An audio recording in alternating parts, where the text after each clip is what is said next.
경북에서 최근 3년 동안 검거된 마약 사범이 2천 명이 넘습니다. 그만큼 몰수된 마약도 많을 텐데 이를 보관했다가 폐기하는 과정에서 허점이 많은 것으로 나타났습니다.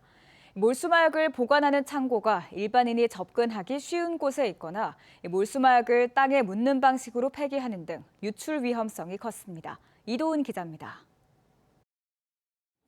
경북 북부 지역의 한 보건소 몰수 마약 창고로 가는 길. 지하실 잠금 장치를 풀고 창고 문을 열자 다시 철문과 쇠철창이 나옵니다. 철문과 철창에는 잠금 장치가 각각 따로 또 설치돼 있고 민원실 직원이 CCTV로 감시 중입니다. 몰수 마약 창고에 들어가기 위해선 3개의 잠금 장치를 풀어야 합니다. 이 3개의 잠금 장치를 푸는데 필요한 암호는 관계자만이 알고 있습니다. 하지만 경북의 몰수 마약 보관 창고가 모두 이렇게 철저하게 관리되는 건 아닙니다. 경북 남부 지역의 한 몰수 마약 보관 창고입니다. 창문 안으로 양귀비와 대마가 훤히 들여다 보입니다. 창고는 일반 도로에서도 바로 접근이 가능하고 별도로 설치한 잠금 장치는 자물쇠 하나가 전부입니다.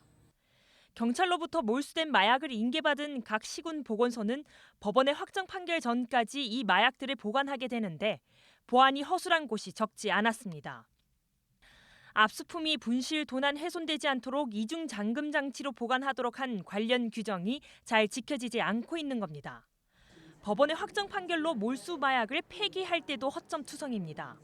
가급적 경찰이 입회한 상태에서 소각, 매몰 등의 방법으로 폐기하도록 규정돼 있지만 지난 3년 동안 경찰 입회를 공문으로 요청한 경북의 시군 보건소는 단 한 곳도 없었습니다.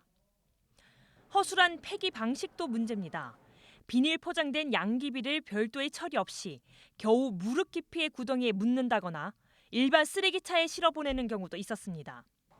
경산 출신 박채하 도의원은 도내 22개 시군마다 제각각인 몰수 마약 폐기를 전문기관으로 일원화 할 필요가 있다고 지적했습니다. 영천에 경북보건환경연구원이 있습니다. 여기에 그러니까 마약을 폐기할 수 있는 전담 시설을 마련해가지고 건조부터 폐기까지 한 군데서 처리를 한다면 조금 더 효율적으로 그 마약을 폐기할 수 있고 안전성도 좀 검증된다고 생각을 합니다. 경북에서 지난 3년 동안 검거된 마약 사범은 무려 2천 명.